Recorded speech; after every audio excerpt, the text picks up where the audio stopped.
और वहीं गाजा में एक बार फिर से अचानक से इजराइल के हमले बहुत तेज हो गए। गाजा में आईडीएफ की बमबारी इसलिए भीषण हो गई है क्योंकि कतर में युद्ध विराम को लेकर हो रही बातचीत का कोई भी नतीजा नहीं निकल पाया। हमास का आरोप यह है कि शांति समझौता इसलिए नहीं हो पा रहा क्योंकि नेतन्याहू जो बाइडेन के प्रस्ताव को मानने को तैयार नहीं है। तो सवाल यह है कि अगर युद्ध विराम नहीं हुआ तो गाजा का आखिर अंजाम क्या होगा।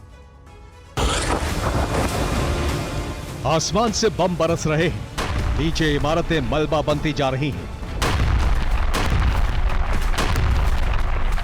हर धमाके के साथ बड़ी तादाद में जाने जा रही हैं। गाजा में इजरायली सेना की बमबारी बहुत तेज हो गई है।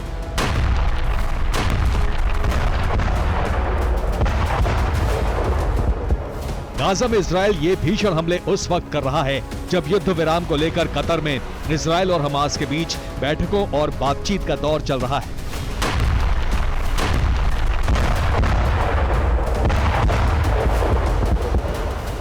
आईडीएफ के नए और विध्वंसक हमलों की वजह से गाजा की धरती शमशान बनती जा रही है।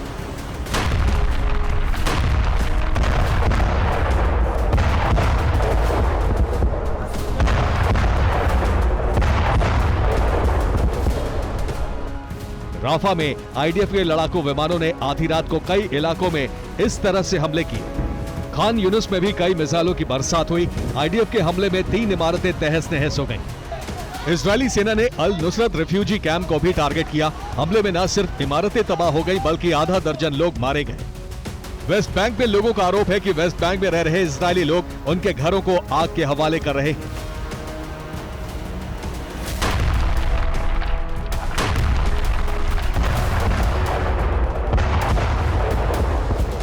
गाजा में इजरायल के हमले इसलिए तेज हो गए हैं क्योंकि युद्ध विराम के मसौदे पर अब तक सहमति नहीं बन सकी।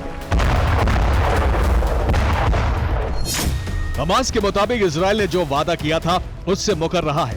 नेतन्याहू उस प्रस्ताव को स्वीकार करने से मना कर रहे हैं जिसे 2 जुलाई को बाइडेन ने दिया था।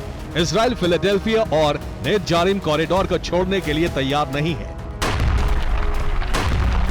यही वजह है कि युद्ध विराम की अमेरिकी कोशिशों पर पानी फिरता जा रहा है। अब हमास ने अमेरिका से कहा है कि वो इजरायल पर प्रस्ताव को मानने का दबाव डाले, लेकिन गाजा में इजरायली सेना का आक्रामक रुख बता रहा है कि नेतन्याहू प्रस्ताव को किसी भी सूरत में नहीं मानेंगे। गाजा में इजरायल की बमबारी तेज हुई तो हमास ने भी पलटवार करना शुरू कर दिया।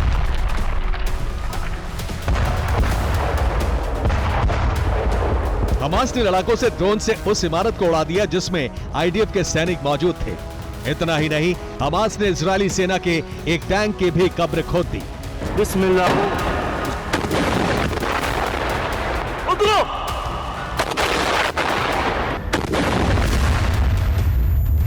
इजरायल के हमले को लेकर पोप फ्रांसिस ने कहा है कि गाजा में इजरायल का हमला आतंकी हमला है, इसे तत्काल रोकना होगा।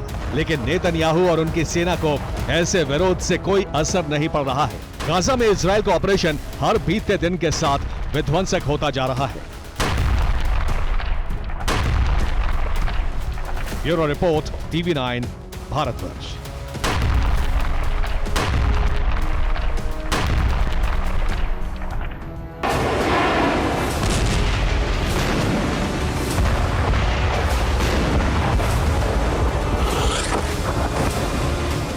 आसमान से बम बरस रहे हैं, नीचे इमारतें मलबा बनती जा रही हैं। हर धमाके के साथ बड़ी तादाद में जाने जा रही हैं। गाजा में इजरायली सेना की बमबारी बहुत तेज हो गई है।